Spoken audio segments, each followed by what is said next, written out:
Welcome to the land of innovation. The land of breaking boundaries and the pursuit of dreams.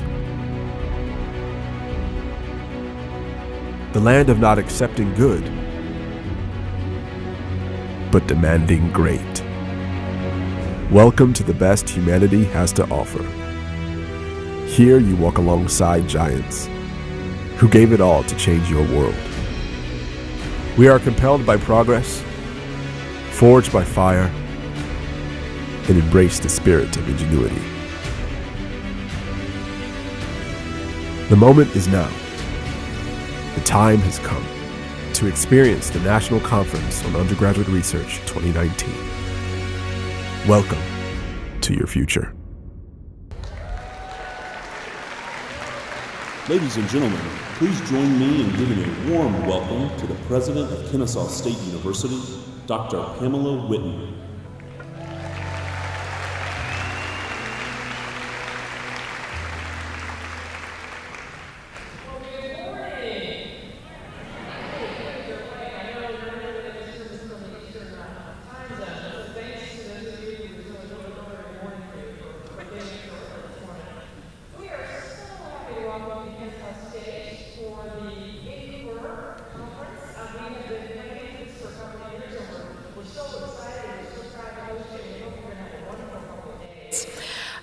So you are in Cobb County or Metro Atlanta, Georgia.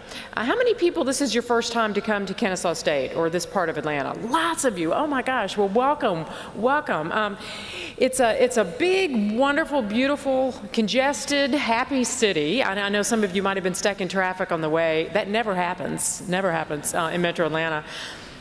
So Kennesaw State, where you are going to be staying and visiting and seeing wonderful things over the next couple days, is a university with a pretty wonderful story. And I know many of you come from wonderful colleges and universities from around the country as well. Kennesaw State actually was born, if you will, in the 1960s. And so in just a little over 50 years, it started as a tiny little junior college on a part of this land with about 1,000 people.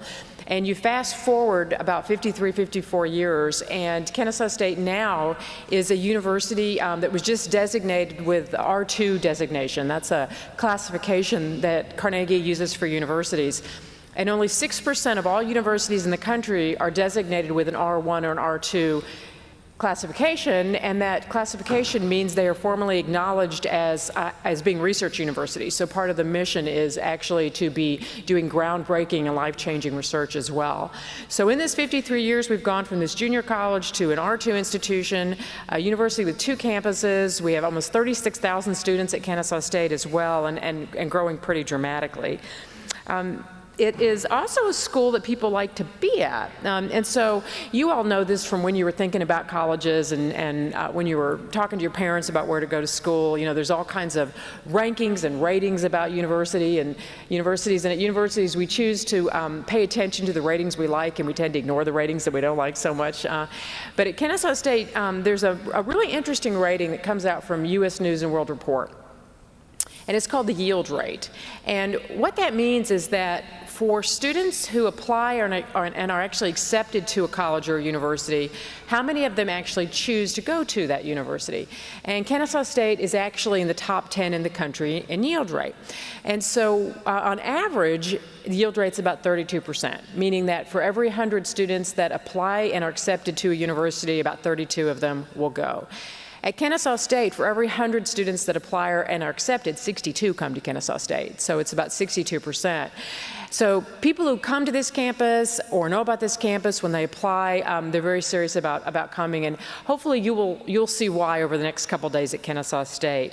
And I would also encourage all of you, I hope all of you in this room are thinking about graduate school, particularly with your interest in research. And as you think about graduate school in general, first think about graduate school, and secondly, think about us.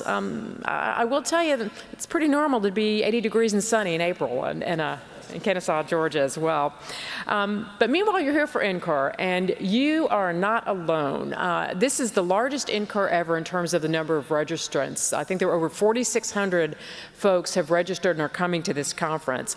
We've got almost 400 colleges and universities represented from 45 states around the U.S., and then we've got a few folks that have flown in internationally, Canada, Guyana, Panama, Japan as well. Folks joining really from all over the place at this conference. I know that there'll be 3,600 student presentations, and I'm looking forward to having the opportunity to facilitate a session myself this afternoon.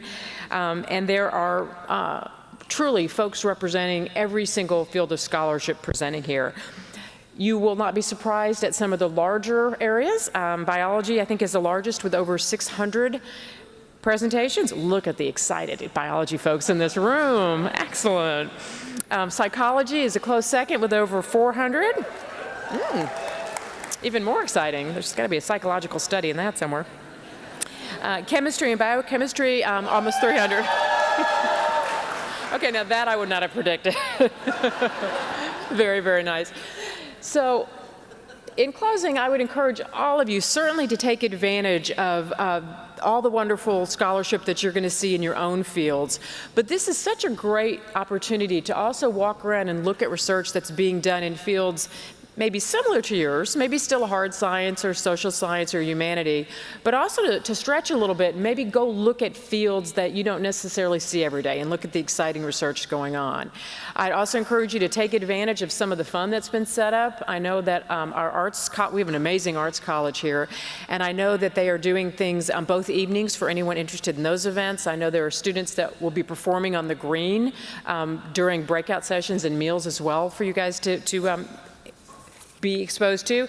And then finally, I think you have an opportunity to go see the Braves play Friday night as well. So if you want to go see some real baseball, then head out to SunTrust Stadium as well. So we got some baseball fans from other cities around here. That's good, very good. Let me end by just again welcoming you to Kennesaw State. We could not be more delighted to have you here. This campus is so excited, not only to host you, but also to have the chance to meet and learn from all of you as well. So congratulations and enjoy NCUR.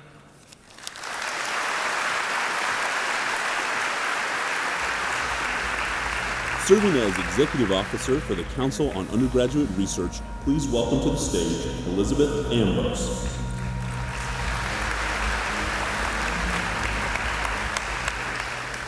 And good morning. Wasn't that a great welcome from President Whitten?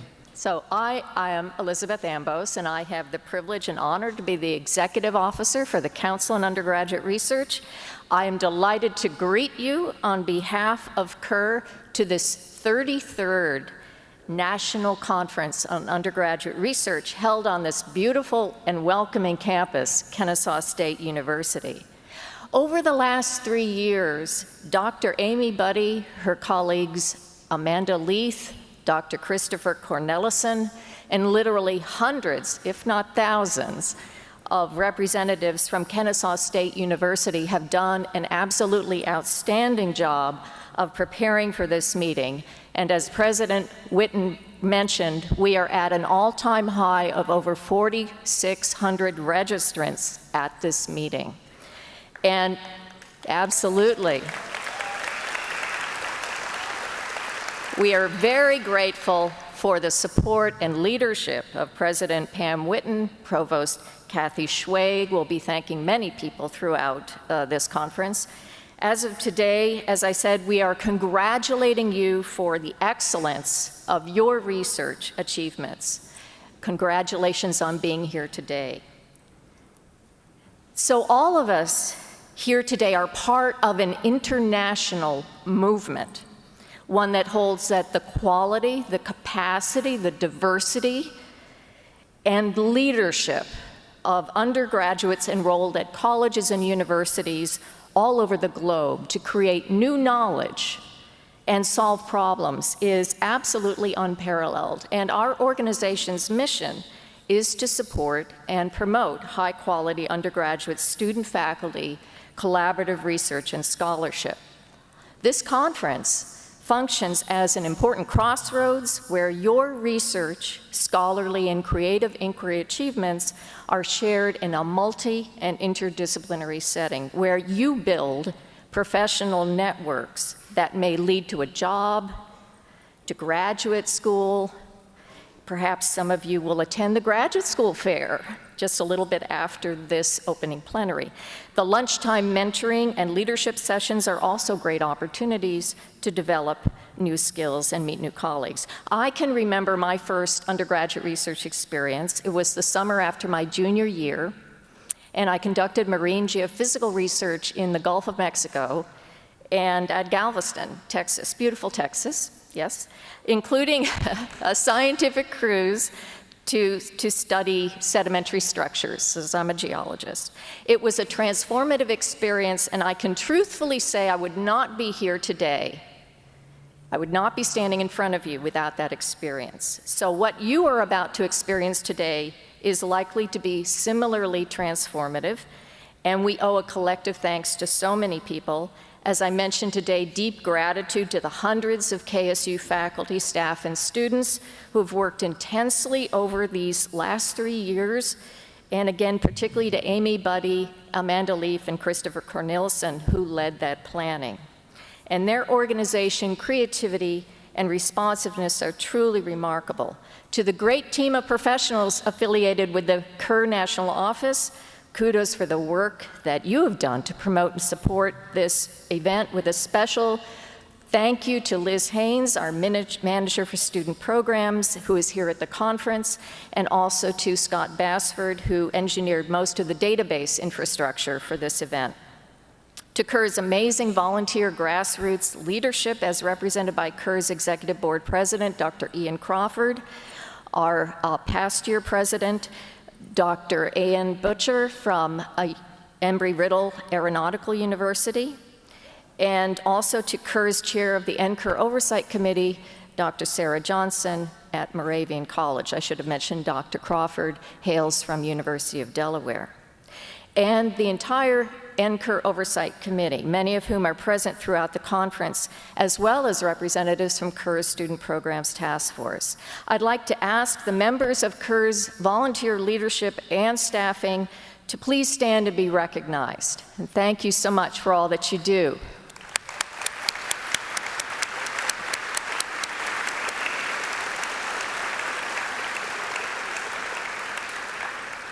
So throughout the conference, please feel free to stop anybody who is wearing an Ask Me About Kerr button if you're interested in information about our organization.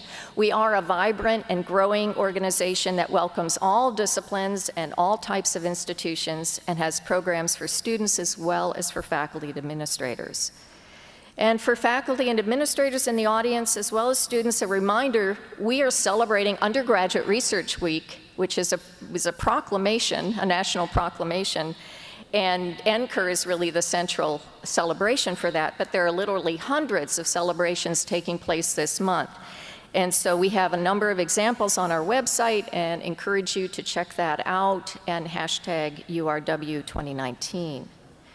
Also, we're looking forward within another month and a half to our wonderful Kerr Undergraduate Research Programs Conference, and that's a very effective way if you want to learn more about the nuts and bolts of setting up an undergraduate office or providing programs, services, and assessment for undergraduate research, and that's in late June at Ohio State. And we have other opportunities, students, for you to showcase your work. We will be having another call for Posters on the Hill 2020. That's the opportunity to share your research on Capitol Hill in DC. The call will go out in the fall, and the event is always held in the spring, so it'll be spring 2020, and it's at a time period that we will set sometime in the fall once we have the schedule for Congress. And in addition, of course, we're going to be looking forward to Montana State University next year as our host. You'll hear a lot more about Montana State throughout here.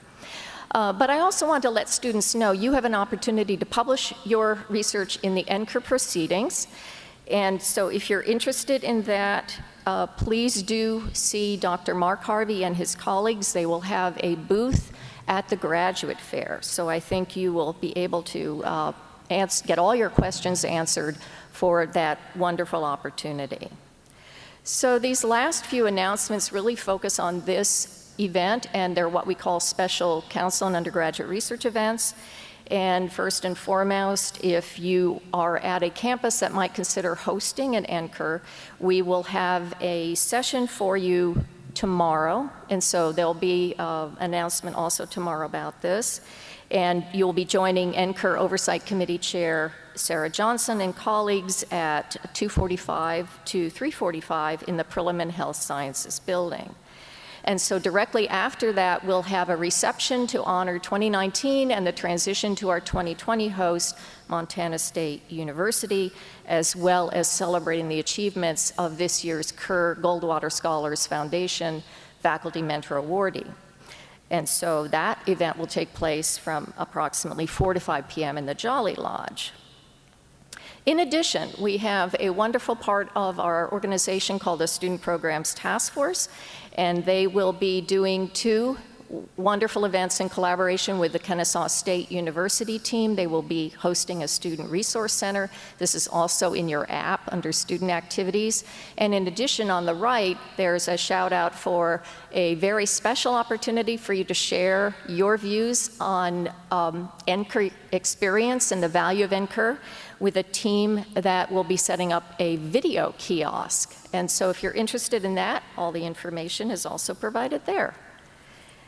And so last but not least, for faculty administrators in the room, and there are several hundred attending, we will start our fan sessions, our faculty administrative network sessions at noon today. All of them will be in the Burris building, found under faculty activities in your app. And there will be 4 separate sessions, and they will continue early tomorrow morning, noon tomorrow, and breakfast session on Saturday. So with that, thank you. Have a wonderful conference. And welcome to NCUR 2019.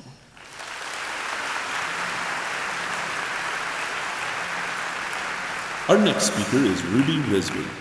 While at Kennesaw State University, Ruby has had 2 years of research experience in our bioinnovation laboratory, as well as a summer internship at Georgia Tech and medical internships in Thailand and the Dominican Republic. In addition to her research engagement, she played on the rugby team and is an avid supporter of Cinnabon. They even follow her on Twitter. Ladies and gentlemen, please welcome to the stage recent graduate of Kennesaw State University in microbiology, Ruby Risby.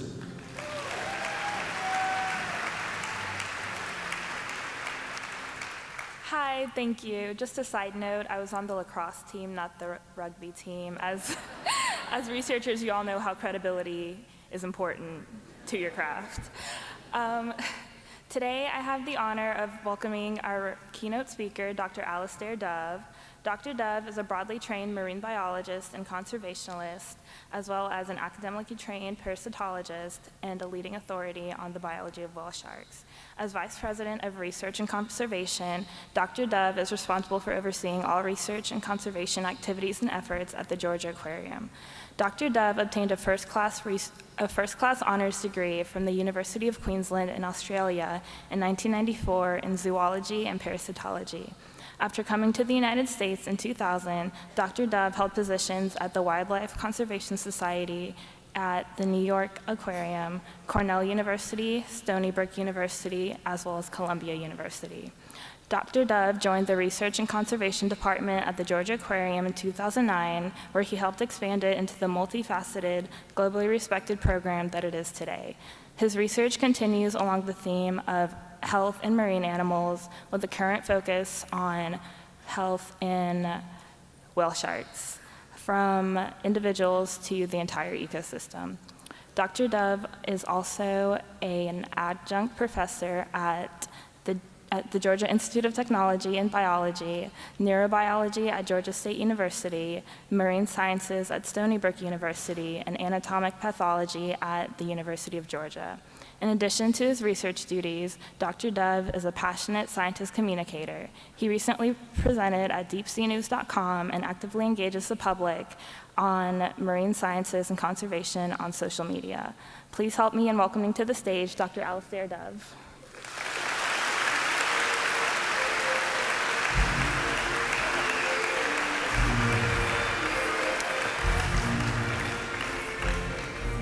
morning, everybody, and thank you, Ruby, for that wonderful introduction. And wow, you guys look amazing. Good morning.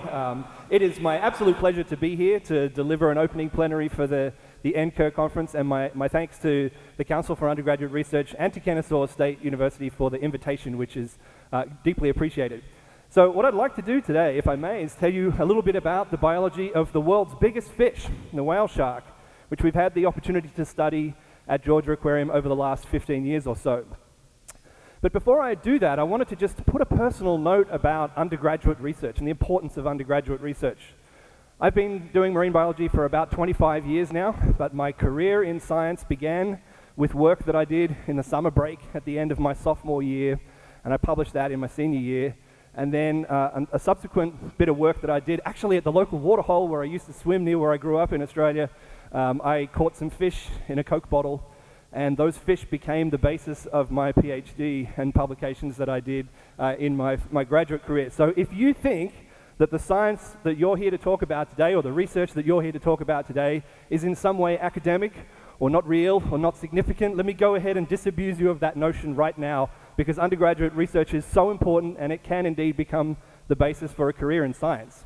I'm not studying parasites in freshwater fish anymore, but I'm fairly happy about how it worked out, because I'm studying whale sharks, and that's a lot of fun.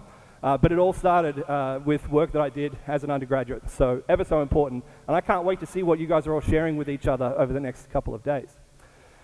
But what I'd really like to do today is talk about, as I mentioned, the world's biggest fish, the whale shark. It is a shark, not a whale. Let's get that out of the way, right? Whale tails go like this, shark tails go like this. So this is a shark. It breathes water, not air, and it's the largest of all sharks. It's the largest of all fish. It's the largest non-whale vertebrate on the planet. A really remarkable animal, and it's been my privilege to study this species over the last several years. It's also one of only 3 filter-feeding sharks. We think about sharks as toothy, predatory animals, but this species makes a living by filtering tiny plankton from huge quantities of water, and that makes it a little bit different from many of its relatives. The other 2 filter-feeding sharks are the basking shark, and does anyone know the third one? The megamouth shark. Yes, I think we got one in the front there. Yes. So this species occurs throughout the world in the tropics. So this big blue swath you can see behind me is the global distribution of whale sharks. But within that huge range, they're actually kind of patchy and spotty and very difficult to find. And that makes it a really difficult species to study, because one of the prerequisites for research is that you can reliably find the animal that it is that you're trying to study. And that's not the case for whale sharks. There's an anecdote that Jacques Cousteau, the famous French oceanographer, never saw one in his whole life. It's not strictly true. He did see one in Mexico one time. But suffice to say, I've seen a lot more than he has. And anyone who's been to Georgia Aquarium actually has seen a lot more than he has as well. So, a lot of knowledge gaps in this species. Biggest fish in the world. Lots of things we don't know about it. It is one of the best studied sharks, but we don't know a lot about it. And I want to get my friend Destiny from Finding Dory to help me illustrate some of the things that we don't know about this species. So this is the life cycle of whale sharks. And we know a little bit about adolescent males. We know a little bit about adult males and females. We know a little bit about really big females and where they go. But we know next to nothing about baby whale sharks, juvenile whale sharks, adolescent female whale sharks, and really big male whale sharks. So these are some pretty sizable demographic gaps. And I don't know how we're supposed to have an intelligent conservation conversation about a species where so much information is missing.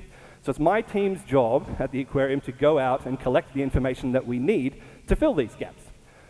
So, what have we learned over the last 15 years since the aquarium opened? Well, our story always starts and ends with the collection at the aquarium. We're lucky enough to have 4 whale sharks. I believe you guys have got a field trip possibility on Saturday. So if you haven't been, I highly encourage you to come on down and enjoy the collection. And so we've been having a fantastic opportunity to learn about this species since we opened in 2005. And many of that research starts with some very basic things. How do we take care of them? How are you going to feed them? How are you going to house them? We needed to build the largest aquarium in the world to do that. And how are you going to provide veterinary care for a fish that's the size of a school bus? And some of the things that we had to do were pretty basic. One of our veterinary questions early on was, how are you going to take blood from a whale shark? Where are you going to put the needle in the world's biggest fish? Nobody knew, because nobody had ever taken blood from a whale shark before. So here I am with a hopelessly small needle, about to take blood from this very large fish that you can see behind it. So many of our early research efforts were focused on simple animal care questions like this that nonetheless produced publishable results. But over time, those questions evolved and became more sophisticated, and I had to fold in collaborators and colleagues who had technical skills that I lacked. And one thing that will become clear over the course of your research career is the importance of collaboration and cooperation and complementary skills and working together. So down the road at Georgia Tech, which is literally walking distance from the aquarium, were people with a set of techniques called metabolomics. Some of you may be familiar with these methods. Allowed us to ask what is the chemical composition of whale shark blood without having to know ahead of time what was in there. And so I don't expect you to take away much from this graph except to say that whale shark blood is a very complex biochemical mixture. And it really took the technical skills of people in a couple of schools down the road at Georgia Tech to help us disentangle that. I think all of our in-house research really culminated in 2017 with the publication of the complete and annotated genome of the whale shark, which was based on some of the specimens from Georgia Aquarium. And it was the first shark to have its genome completely sequenced and annotated. And that's important. Many of you are probably aware of the science of genomics and familiar with the importance of having all this DNA information about all the different species. But no shark had been sequenced before. And sharks mark a very important transition in the evolutionary history of vertebrate life. They were the first group to have jaws, and the first group to have an adaptive immune system. That is, the first group to have antibodies in their blood to specific diseases. So if we want to look at the evolution of our own immune systems and our ability to fight disease, or sometimes not fight disease, then looking in the genome of whale sharks is a good place to start. They have some classes of antibodies that are different from ours, and we can learn about where this capacity comes from. That's been one of our secrets to success. But what I'd really like to do today is spend a bit more time talking about the importance of field research, because honestly, field research is a lot of fun, and it provides great opportunities to get out there into nature. So I want to talk about that a little bit more than the aquarium stuff. So as I mentioned, we don't know too much about whale shark life history, so I want to go back to that life history diagram and get Destiny to help us explore what we have learned about this species over the last 15 or so years. Let's start with baby whale sharks. We know next to nothing about baby whale sharks. The total number of baby whale sharks that have ever been seen anywhere in the world, you could count on your fingers and toes. They're only known from 3 places in the world: the Philippines, the Maldives, and India. And I'm being generous separating Maldives and India because they're quite connected oceanographically. And they are a complete mystery to us. This is a very famous picture of a baby whale shark in the Philippines. They are perfect miniature replicas of their parents. So cute when you see them. I've never had a chance to see one myself. I really wish we could. I have so many science questions that I would like to ask a baby whale shark, but really haven't had a chance to do that yet because we don't know where this happens. No one has ever seen a whale shark giving birth. If you ask whale shark scientists, where does this happen? We think probably scattered throughout the ocean. We know they have the largest litter size of any shark. The one pregnant female who was examined had over 300 babies in her uterus. This is a live-bearing shark. We don't think they give birth all at once, a giant explosive parturition of 300 baby whale sharks. We think probably they swim around the ocean, dropping them off here and there. We call it cropdusting. Some of you know what that joke means. Scary.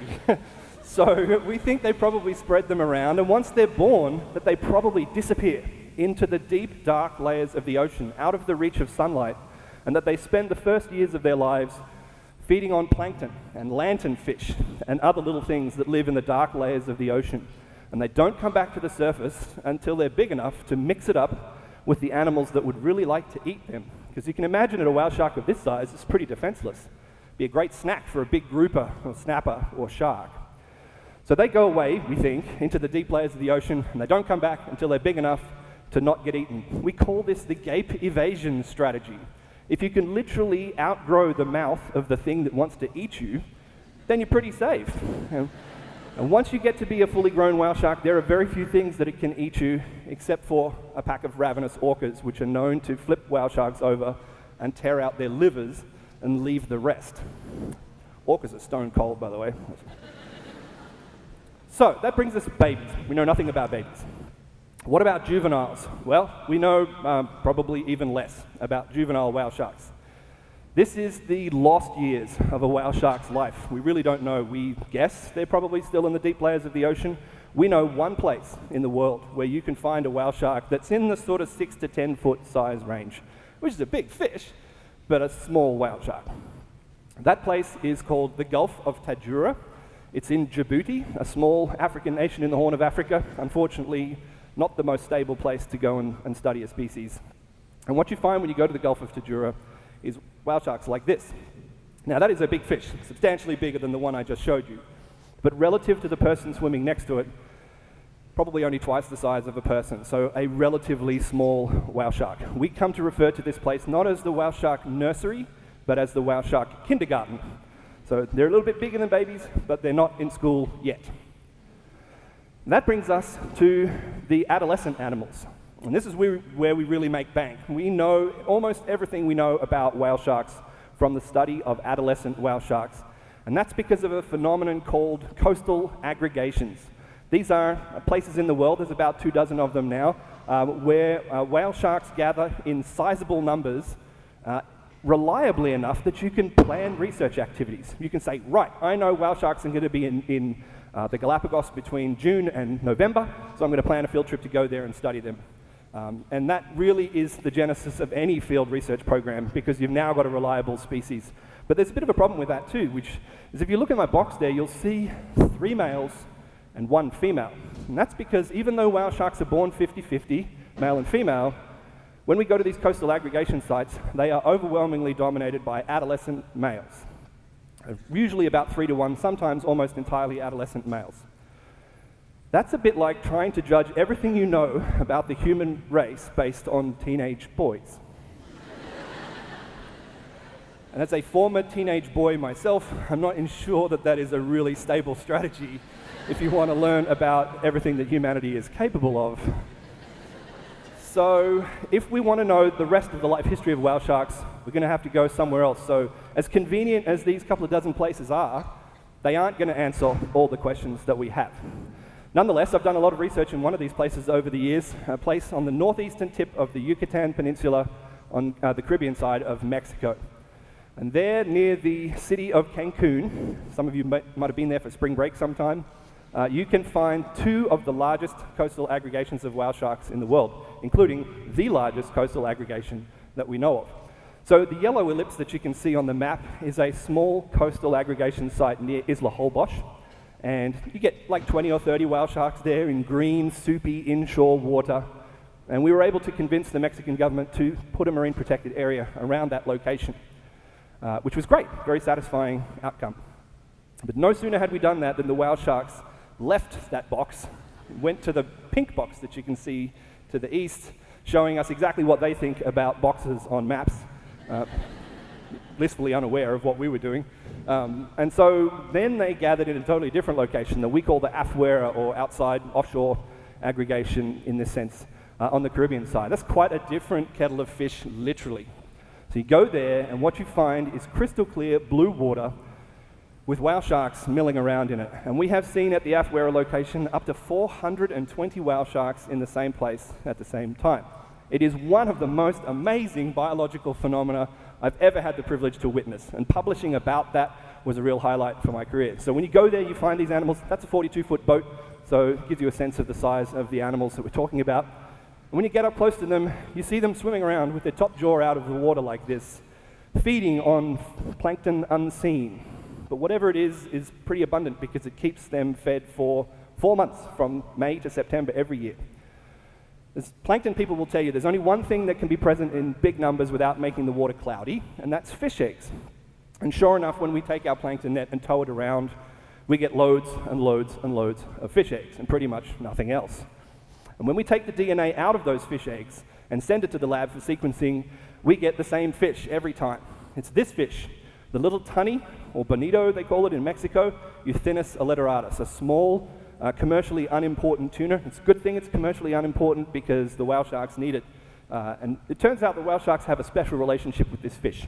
Everywhere in the world you go, if you find this fish or its close relatives, you'll often find whale sharks close behind. I think they literally follow them around, waiting for them to spawn so that they can eat their eggs. It must be really annoying to have someone following along behind you who wants to eat your babies all the time. But that, nonetheless, is what we think is happening. And the funny thing is, in Mexico, even though we've seen 400 whale sharks, we've never seen more than half a dozen little tunnies. So we think this spawning event probably happens at night, ephemeral, big rush together, and then they all disappear before the sun comes up, and all that's left is a patch of ocean enriched with fish eggs that the whale sharks can then eat. Another coastal place where I've had the good fortune to do some work is in Indonesia, and that's quite different. This is in Cendrawasih Bay in the province of West Papua in Indonesia, and there it's not so much an aggregation as it is a fishery interaction. So there in Cendrawasih Bay they have these platforms you can see. They call them bagans. A bagan is like a big outrigger boat, and below the bagan they have a square frame net that they drop to the bottom of the ocean at night time. Shine bright lights in the water, and all the plankton and small fish that come to the bagan, every now and then they lift the net from the bottom, hurriedly pull it up, someone stands on each corner, they haul the thing up and catch all of the bait fish. They call them puri. And the whale sharks have worked this out, and so they come and hang out under the bagans too, and they feed on the puri at night time, and sometimes during the day too. The fishermen will throw them a handful of fish just for good luck, or to keep them out of the way while they're doing something else. But every now and then you get a whale shark who zigs when he orders ag, and they are all he's, this is all male population, and you get this. You get a whale shark trapped on the inside of the bagan net.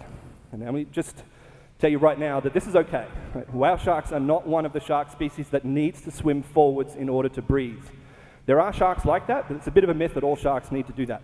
Lots of sharks are perfectly happy aspirating their own gills, and whale sharks are one of them, so they can stay like this for a very long time. And so the fishermen just leave them, cordoned off to one side of the net while they finish doing what they were doing, and then they let the whale shark go about its business. But when I first saw this, I saw two things. I saw, one, an opportunity to do some science without having to swim along next to the fish. Right? Do you think about what we were doing in Mexico? You've got to do all of your science while snorkeling next to the fish that's swimming at between 1.5 and 3 knots. And from any of you who do a lot of swimming, you'll know you can't sustain that pace for very long before you get gassed and the whale shark swims off into the distance. It's literally like trying to juggle while riding a bicycle. So here we had a situation where we've got a whale shark sitting still, and we can get in, take our time, put the tags on properly, take all kinds of measurements and samples, and that's an absolute pleasure for a scientist to be able to just spend some quality time with a subject animal that you've only ever seen in fleeting encounters before. So this was really terrific. The other thing I saw here was something that looks just like the stretcher that we use for veterinary exams at the aquarium. So we were able to take techniques that we developed to care for whale sharks in the aquarium and bring them to Indonesia and conduct the first ever field health assessments of a whale shark population, the first blood samples ever taken from a wild whale shark.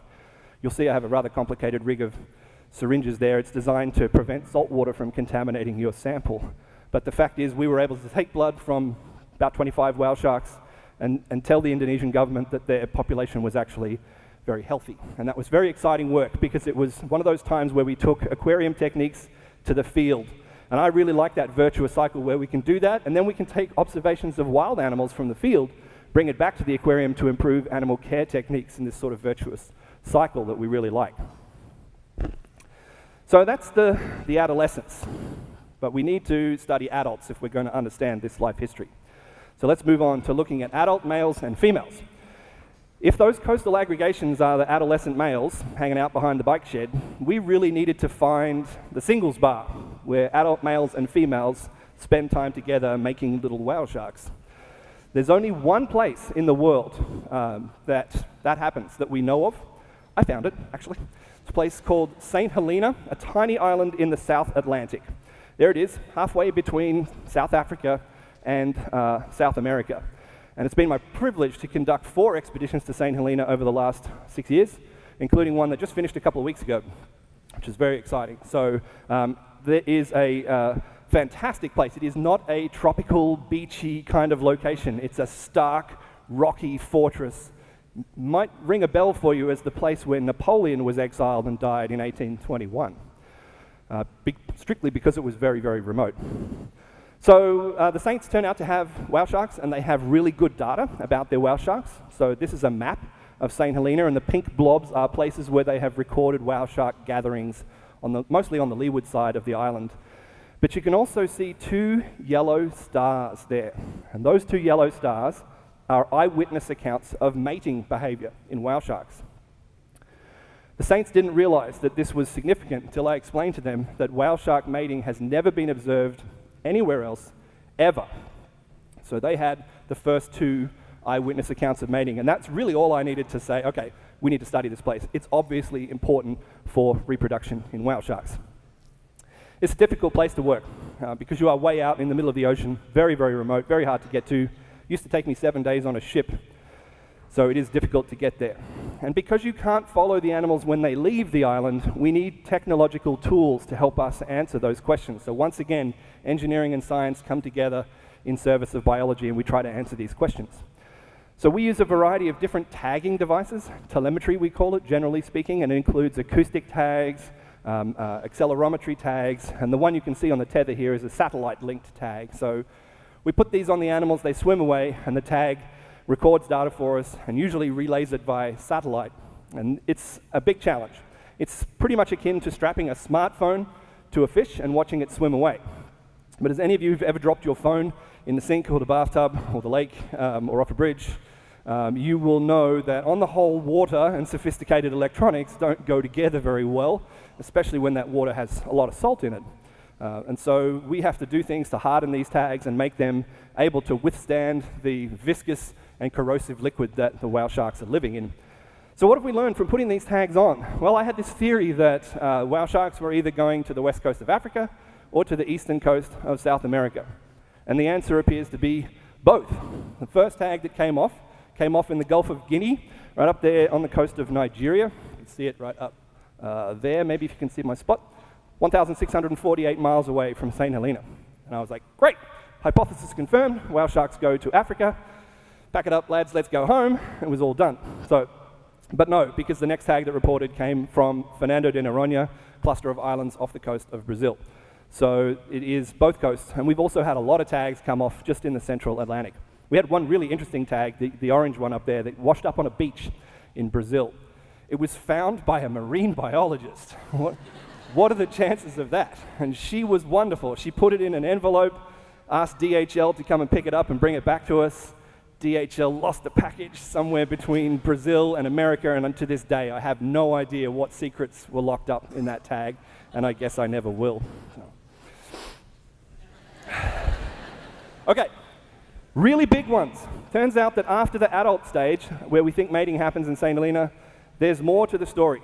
There are a couple of places in the world where you can go and find truly gargantuan whale sharks, the biggest whale sharks in the world. There's 3 or 4 of these places, but the one I know best and the one I like best is in the Galapagos. If you guys have ever been to the Galapagos, if you've never been to Galapagos, save your pennies, go on a liveaboard in the Galapagos, it's totally worth it. There's one island there, you can see it in the upper left in the little inset box, called Darwin Island. The islands were made famous by Darwin and the Beagle, and if you go to Darwin Island, you find an offshore rocky feature called Darwin's Arch, right next to Darwin Island. And this is flat out the best dive site I've ever been in the world. It has verified the highest shark density of any place in the world. We see roughly 500 or more hammerhead sharks on every dive. We don't even bother counting them anymore. They're puppy dogs, they're all scared of you, so don't worry about hammerhead sharks. But on every other dive, roughly speaking, you see these gargantuan all-female whale sharks. The first time I saw one of these, I was squealing in my regulator. I mean, no one could hear me because we were 80 feet down, but they are like submarines. We're literally one of those big yellow school buses. That's how big these are. Twice the length and 8 times the weight of the ones that you'll see when you go to Georgia Aquarium. All female, and they all have these big, white, swollen-looking bellies. So you can guess what we thought was going on, right? Giant females, big bellies. We think we might have found the maternity ward, finally, to help finish our whale shark story. Not that simple. We brought with us one of our colleagues from another aquarium that has whale sharks. That's the Okinawa Churami Aquarium in Japan. And they have a nifty underwater ultrasound. And this is Dr. Rui Matsumoto doing underwater ultrasound on the world's biggest fish. It's crazy, some of the stuff we get to do. It's a lot of fun. And so they ultrasounded 17 of the giant pregnant-looking whale sharks from Galapagos. You want to guess how many of them were pregnant? 0. So this is a new result for us, by the way. You are the first people to find out about this. And so we don't quite know what to do with this because we've been telling everyone that these females were pregnant for years. So now you're in on the secret. Sometimes science throws you a curveball and you have to adapt on the fly, okay? So we are back to the drawing board. We don't know where whale sharks give birth, but it ain't the Galapagos, I can tell you that. So that's the life history of whale sharks, from babies to giant females. What's left to discover? Well, lots, as you can gather. We certainly still need to find where the pregnant whale sharks are. We don't know where that is. But we also really, really need to pin down this baby business, okay?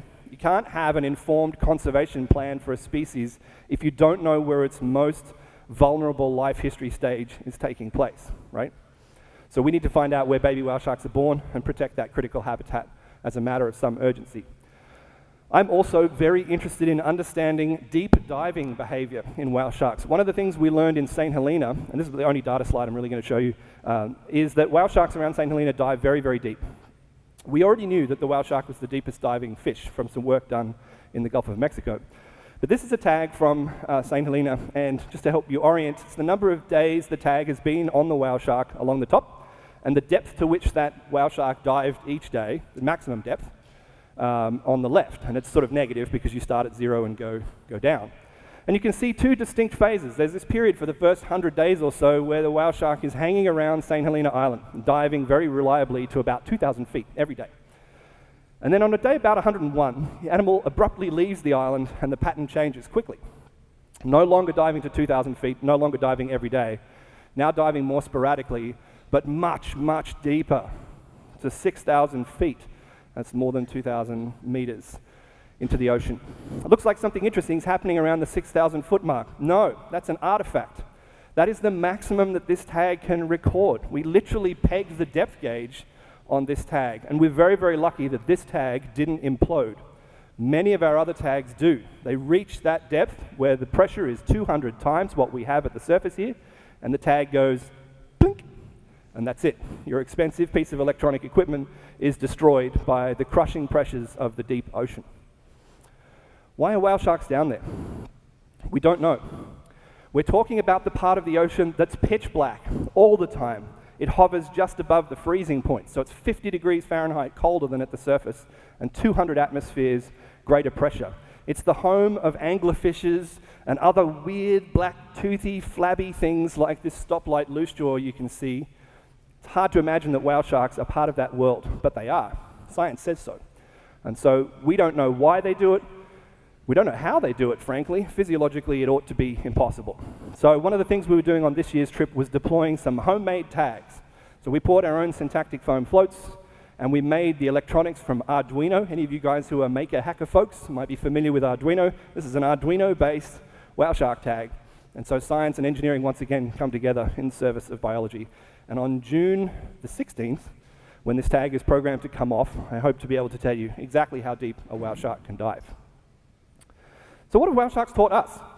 Had a few lessons from them too. Lesson 1, chill. Okay. This is an animal that lives in first gear. Okay. You guys have all seen the video of the white shark exploding out of the water with the seal in its mouth and all of that stuff. Whale sharks can't do that. Whale sharks don't even like to beat their tails. They are fundamentally lazy animals. And we think it's because they live in the food-poor tropical oceans. Those lovely crystal clear blue waters are crystal clear for a reason, because they don't have much food in them. And whale sharks make a living by going from one hotspot of productivity to another, and they can't afford to waste a lot of energy in the doing. So the reason I put this picture is that Rui is using his underwater ultrasound once again, this time to check the heart rate on a whale shark. Anyone want to guess what the heart rate of a whale shark is?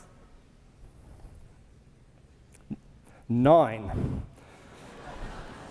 Okay? So when I say chill, I mean like really chill. 9. Okay. Lesson 2 from whale sharks, make friends. One of the things you learn about whale sharks really quickly, they are never, ever, ever alone. Whenever you find a whale shark, they always have a cadre of hangers-on swimming around. And there are things like remoras and cobia, little sharks, other sorts of fish that like to hang around. And when you get up really close to them, you see parasites all over their skin, copepods and isopods, scurrying around on the surface like a little spotty Serengeti of parasites. They are never alone, and neither are we. Can't do what we've been doing by ourselves. So over the years, we've had to engage with partners all around the world, other aquariums, conservation NGOs like Conservation International, even sovereign governments, St. Helena, Indonesia, Mexico. And we all work together to understand these whale sharks that are global citizens because they don't respect national boundaries, and when it comes to biology, neither should we. Lesson 3, cultivate thick skin. So in life, it sometimes hurts to let the haters hate, let it all roll off, and cultivate thick skin. Whale sharks, as it turns out, have the thickest skin in the animal kingdom. I apologize for the grisly nature of this photo. I made it black and white, if that helps. And you can see that the skin of the whale shark is very, very thick. It's about 4 to 5 inches thick. And it has the consistency of vulcanized rubber. It's probably their greatest defense mechanism. Anything that wants to bite a whale shark is going to get a mouthful of gristle. You can imagine taking a bite out of a Goodyear tire. That's roughly what it would be like trying to take a bite from a whale shark. So, cultivate thick skin. It will help you. And the final lesson, you can eat all you want if you exercise enough. Obviously, I'm not taking this advice very well at the moment. I'm working on it, right? We're working on it. So this species is really amazing for its capacity to gorge and then go for long periods without being able to eat. So we think of them as going from one all-you-can-eat buffet to the next, but they have to run a marathon in between. And that's all a very interesting lesson from whale sharks. Why does all of this matter? Why do we even care about the world's biggest fish? Well, I care. I think they're amazing. And I think the ocean is a richer, more beautiful place with them in it. But there's other reasons to care too. So whale sharks, unfortunately, are going the wrong direction. Their population size going down. They recently added to the IUCN endangered species list. What are the threats to whale sharks? Fishing, still a threat. It's pretty much illegal to fish whale sharks anywhere in the world, and yet it happens. Legally, illegally, commercially, artisanally, it happens around about the world, and it is probably the #1 threat to whale sharks. Ship strike too. There was one washed up in Africa the other day that had been hit by a ship. Plastic. You all know about the plastic crisis in the ocean. I don't want to overplay it because overfishing is probably more important, but plastic probably is an existential threat to whale sharks too. I took this picture in St. Helena a couple of weeks ago. It's a black sand beach, the only beach on the island. Everything there that's not black is plastic. And if you think about the way a whale shark eats, right, a filter feeder, this animal is pretty much custom made for sucking floating plastic off the surface of the ocean. We have to be worried about the impacts of plastic in our disposable consumer lifestyle on species like this. And indeed, we're starting to get reports that whale sharks are showing up dead with plastic in their stomach. But if we step back to a sort of 30,000-foot view a bit, I also think whale shark studies are important for another reason, and my evidence is this, the panda. Here is a species that was so iconic of conservation concern for wildlife on this planet that the world's biggest conservation organization, WWF, chose to make the panda their icon. And it worked, right? The panda has achieved so much public attention, it's become so iconic for the public that it became a cause célèbre, so to speak, and the species has recently come off the endangered species list. And that's important, not just for the panda, but for all the other species that share the panda's habitat, that get what we call umbrella protection or proxy protection from sharing the same habitat as this iconic species. Species like the red panda and the musk deer, strange deer with tusks, that live in the bamboo forests as well. So this was really striking to me because the day that they announced that the panda was coming off the endangered species list was the same day, was the same press release that announced that the whale shark was going on to the endangered species list. And I was really struck by these two species passing each other in opposite directions on their conservation trajectory. And aside from some obvious biological differences, I didn't see what was so different about these two species. They've both got a lot in common. They're both really big. People care about big animals, for good or bad. It's just true, people care more about big animals. It's big, it's harmless, it's black and white. And whale sharks got polka dots too, it makes them even cooler. And they're sort of aberrant in their group, right? The panda is the only vegetarian bear, and the whale shark is one of just 3 non-toothy predatory types of sharks. So I don't see why we can't do the same thing. Why can't we make the whale shark into the panda of the open ocean? Right? Why can't we extend to all the other animals that share the whale shark's habitat protections afforded to all the other animals that share the bamboo forest with the pandas of China? I'm talking about species like the white-tipped shark, the oceanic white-tipped shark. Population's down about 95% globally. Used to be one of the most common sharks in the world. But not just sharks. What about this? Glaucus, the blue dragon, an exquisite nudibranch that lives in the top inch of the ocean. Vicious little predators, actually, but they're really cool and very, very beautiful. The blanket octopus, a strictly pelagic octopus that spends its life swimming around in the top ocean like a flamenco dancer, trailing what look like silk scarves behind it in the water. Surely one of the most beautiful animals you could ever see. And even things like the flying squid, right? Everybody knows about flying fish. Do you know there were flying squids as well? They're amazing. And these are the sorts of species that we could protect if we were able to raise the whale shark up as an ambassador for the open ocean and have that species protect the other species with which it shares its habitat. And let's be honest, the open ocean is a really hard habitat for people to care about. It's one of the biggest habitats on the planet, covers more than 2/3 of the ocean's surface. But there's no solid structures there. People think about it as something you sail over to get from point A to point B, right? Commercial ships go over this stuff all the time. But most of us never leave the continental shelf. Maybe you've taken a cruise sometime and you went over this stuff at night, but there is a huge amount of ocean out there, and there's lots of biology going in it. It's suffering, and it needs some protection. I think we're getting there. So if you consider our friend Destiny, once more, here in all her glory, for those of you who haven't seen Finding Dory, fantastic Disney movie. They're so good at what they do. I have a 5-year-old and a 7-year-old, so I know all about Disney movies. Destiny was the first whale shark to be a character in a full-length feature film. And I think that's indicative of a transition of this animal from being sort of unknown or weird to being a bona fide, charismatic, iconic species. And this is an important step because real protection only happens when animals transcend the scientific, right? They become cultural. They become the panda. Everybody knows about Panda. We've got Kung Fu Panda, right? The whole movie that's just about pandas. So it's very important for animals to make that transition and become not a science thing anymore, but a cultural thing anymore. And if we can do that, if we can get whale sharks to be the ambassador for the open ocean, then I think the 25 million guests that we've had come to the aquarium can go away with a deeper appreciation of ocean life. Most of those people are never going to see a whale shark any other way. And the rest of us can maybe begin to enter into a different relationship with the ocean where we understand the importance that it has for sustaining all life on this planet, and maybe we can take better care of it into the future. I want to thank you guys for listening to me today. I'm so excited to hear what everybody's going to be sharing at NCUR over the next couple of days. And thanks again for having me. I've really enjoyed it. Thank you.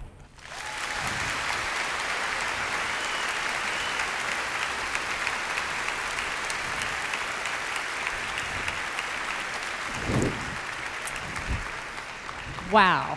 Okay. I never knew so many interesting things about whale sharks. Hi, I'm Alice Wheelwright, and I lead marketing and communications here at Kennesaw State, and we are now going to have an open Q&A session. So there are speakers on either side of the hallways or the walkways right here on either side of the stage. So please step on up to the microphones. But while we're getting some students to do that, Dr. Dove. I'm just going to get Okay, get a selfie. Awesome. Let's have one more round of applause for Dr. Dove, yeah? All right. So, besides whale sharks, what are your other favorite aquatic creatures and why? Oh, how long have we got? That's a great question. I have a real soft spot for manta rays. So we have manta rays at the aquarium too, and manta rays are among the smartest fish. They have the highest brain to body size ratio in any fish, and they're quite intelligent, and they seem to seek out human contact. So I really like to interact with the manta rays that we have at the aquarium. They're quite different from whale sharks in that way. It's a good thing that whale sharks are pretty because, well, they're not maybe not as smart as manta rays, let's put it that way. Not the smartest creature in the ocean? No. Okay. Very good. Looks like we've got someone right here. Step on up to the mic.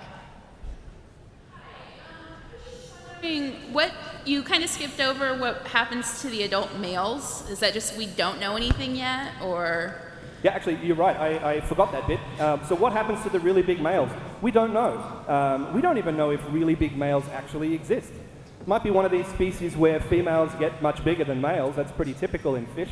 But the truth is, we just don't know. It's a zero data gap, like many of the others. And thank you for reminding me, because I forgot to mention that during the talk.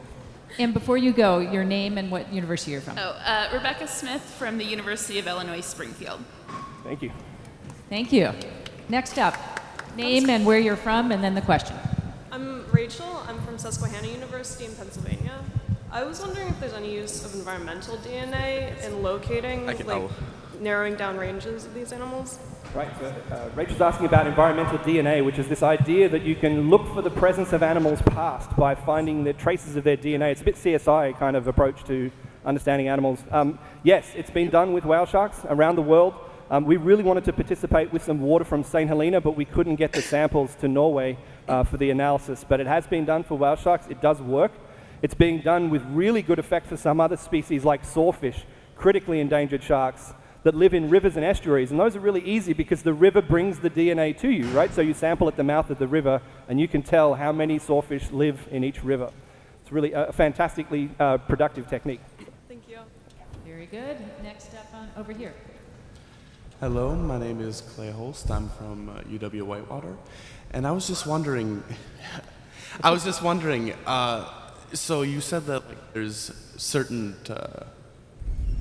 different whale sharks that are in different aquariums. Even here in Atlanta, there's 3 or 4. What's barring a sort of, I guess, breeding program that you could see adolescents maybe in otherwise different life stages? Yeah, good question. So we have 4 whale sharks at Georgia Aquarium. They're all in that adolescent size class right now. They're not mature yet. We think Trixie might be getting there. She's about 27 feet long right now, so she might be reaching that age. At Okinawa, where they have 2 whale sharks, their male, whose name is Jinta, he's been with them for 27 years, and he is definitely mature now, and they are actively trying to breed theirs. They were the first aquarium to breed manta rays, and we think they'll probably end up being the first place to breed whale sharks as well. They have a slightly different situation from us because they're right on the ocean, so if they succeed, they can let the babies go in the ocean. We're obviously not, so it would actually be a considerable logistic headache if our animals were suddenly to give birth to 300 baby whale sharks. There's 8,000 other animals in that tank, most of whom would very much like a baby whale shark for breakfast, thank you very much. So we would have to take them out, and it's something that we would probably rather not have happen, but Okinawa is trying it deliberately, and more power to them because they have the ability to do that. So. Thank you. Very good. Next up here. Hi, my name is Spencer Dansero from Montana State University. I was just curious, kind of 2 questions. First is, what is the lifespan of a whale shark? And then the other is, you mentioned they dive to over 6,000 feet. What possible reason, you said you don't really know, but do you have any kind of idea of why they might go down that deep? Okay, so regarding the first question, how long do they live? We used to think maybe about the same as people, maybe 75 to 80 years. But a recent study by, actually he's my PhD student now, Cameron Perry, Georgia Tech, he did some studies in the Maldives, and their growth curve suggested that it's much more than that, and that whale sharks might live to be 130 years or more. Not surprising, we're seeing that for all sharks. We're sort of doubling the age estimates. Some of you might have heard recently the estimates that Greenland sharks can live to be more than 400 years old, which would make them the oldest vertebrate by a lot. In fact, funnily enough, one of the other oldest vertebrates lives in St. Helena. He's a tortoise named Jonathan, who's 187. Anyway, that's neither here nor there. We think maybe the answer to your question, how deep can they dive? I think whale sharks go to the bottom, which around St. Helena is about 12,500 feet. So there's really no reason to stop at 6,000 feet. There's nothing there, right? So in the deep ocean, the only interesting places really are the surface and the bottom. And in between is a whole lot of not much. So if you're going to go down to 6,000 feet, I don't really see much point unless you're going to carry on to the bottom. So that's my hypothesis. Ask me on June the 17th, I might have a different answer. So. Okay, next question. Hi, I'm Catalina. I'm from the University of New Orleans. My question, it's, I guess, a little bit cliche, but I genuinely want to know about like a work-life balance in the marine sciences. That's always been my dream, and the experience that I've gotten so far, it seems clear that you get a lot of time away from home, from your family, and I'm just curious like what your thoughts on that are. Actually, I really appreciate that question because it goes beyond the subject matter and talks about a life in science, and that's really important. It is tough. Balancing work and life is difficult. I have, as I mentioned, 2 young kids and a wife who don't get to come with me to some of these locations. I'm looking forward to the day, maybe when the kids are a bit older, and I can pay for them to come along on some of these trips. But right now, I can't really take a 5-year-old to the Galapagos on a liveaboard. It's not really going to remember anyway. But I'm very lucky because my wife also worked at the aquarium. She's a marine biologist too, and she understands that I'm living the dream. So she's actually gets kind of a vicarious kick out of seeing me succeed on this sort of stuff. And I'm eternally grateful for their support because I couldn't do what I do without them. I know for a lot of other people it's hard, and especially when you have 2 people who work in the same field, you end up with what we call the 2-body problem, where both of you want to follow your independent career paths, but you can't because they're diverging. That stuff is a real challenge. And if there's anything I would say to the academics in the room is please be understanding of the fact that all the students in your lab are dealing with different family situations, and balancing work and life can be very, very difficult. Great question. Over here. Hi, my name is Nick. I'm from UW Parkside. And you had mentioned that there were these large females in the Galapagos with these big swollen bellies, and you thought it was pregnancy, and it turned out it wasn't. Do you have a hypothesis as to what you think it actually was? We can't see anything on the ultrasound. I mean, we just see the organs that are supposed to be there. We were expecting to see 300 little baby smiling whale shark faces, but we didn't. So we just see the regular organs. We don't know if they're just big from having eaten a lot. One of the things we notice is that their growth is not symmetrical over time. So they grow long a lot, and then when they reach about 35 or 40 feet, they grow thick a lot. And their head is, when they're that big, their head is almost as tall as I am. So it may just be a sort of gradual thickening that happens to all of us as we get older. But it clearly isn't pregnancy. We don't know what it is. Maybe they've just succeeded in feeding and feeding and feeding. We know they shift over to feeding on fish more the bigger they get. And that's a very high energy food source. And it may be just that they really put the bulk on when they start to eat a lot of fish. Thank you. Thanks. All right. And a question here. Yeah, so I'm actually just a freshman here at Kennesaw State. I'm not really with the conference, but I am a volunteer down at Georgia Aquarium. So you're sort of like my hero. Thank you. But my question is, how do you feel that climate change is affecting like plankton and all the food sources for whale sharks, and how big of a toll do you think it will take on them in the future? Yeah, so to start with, thank you for volunteering. We have 1,400 volunteers at Georgia Aquarium. We couldn't do what we do without them. We are a 501c3, and volunteer help is everything, so thank you. Well done. Regarding the impacts of climate change on whale sharks, we don't know yet. We do know that climate change is having profound impacts on productivity patterns in different parts of the ocean. It's really bad for a lot of land-based marine mammals, things like seals, walruses, polar bears, things that have to be sort of close to the coast. Because often what's happening is the food is moving further offshore and animals are not able to make the distance. For an animal like a whale shark, which is highly mobile, right, has this enormous range, capable of transoceanic migrations, they're probably less likely to be affected by that because they can move quickly and easily to the places that they need to find food. So it's much more likely to be a big problem for other species. I think for whale sharks it remains overfishing, deliberate and otherwise, and probably plastic pollution as well. Question here. Hi, my name is Polly, and I'm actually a volunteer at the aquarium as well. Yay. I do stuff with Ocean Voyager, so it's really cool to hear about this. So thank you. Thank you. Yeah, so I was wondering how similar the diets are at the aquarium versus in their natural habitat. I don't know if you know that or not, but... Yeah, a little bit. So what we tend to find is that in the aquarium we give them a very diverse diet. So we feed them 2 different species of krill, mysid shrimps, silversides, lancefish, chop squid, Missouri gel diet that we give them to make sure they get their veggies. It's really quite diverse. In nature, we tend to see that they're sort of more like serial monogamists with food, right? They eat a whole bunch of eggs over here, and then they go eat a whole bunch of krill over here, and it's within each location probably not very diverse. But on balance, over the course of a year, they probably have a very diverse diet, including a lot of stuff that we don't know about, that they're probably eating in the deep layers of the ocean, things like lanternfish, which nutritionally probably similar to some surface fish, but we suspect that our diversity is packed within individual days. Their diversity they probably get over the long course of the year. So. Thank you. Thanks. All right. Question over here. Hi, I'm Maricielo from George Mason University. I have a question on the use of aquariums and scientific research. And so whale sharks, as I learned today, can dive so deep and can get so big, and an aquarium obviously can't provide that environment. So do you see a way to further scientific research on these sharks and also on just marine life without such a dependency on aquariums? Yeah, I think it's a critical role for living institutions. We didn't used to think this way. So it used to be with aquariums were sort of menageries where people could come and see animals. Over time, that's evolved. We now know that the aquariums need to have robust education programs, robust research programs, and robust conservation programs.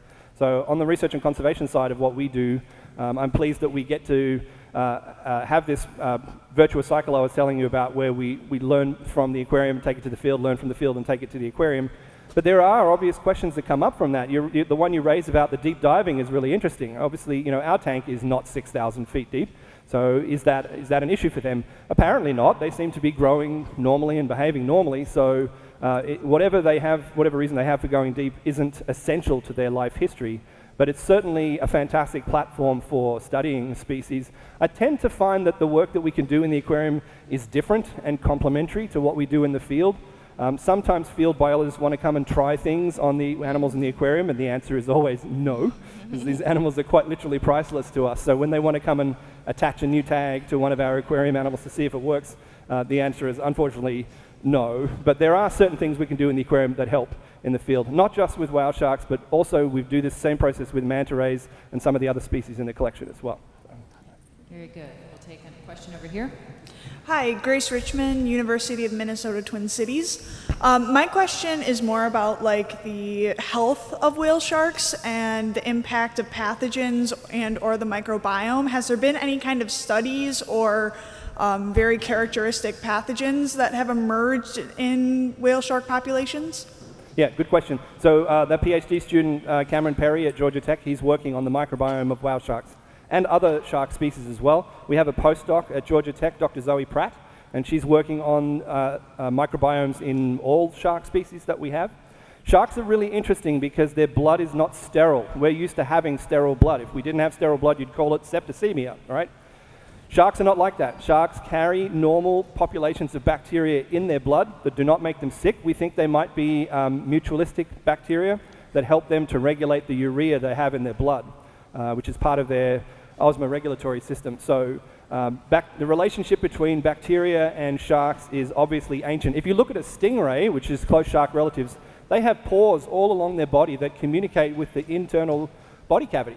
So water can flow freely and pathogens can get in and out freely through the holes in their body wall. They're very leaky in some sort of sense. So these are animals that are living bathed in a bacterial soup all the time, and so they have a fundamentally different relationship with bacteria than land animals do. And that's very interesting to us, and one of the reasons why Zoe and Cameron have so much work to do over the next couple of years.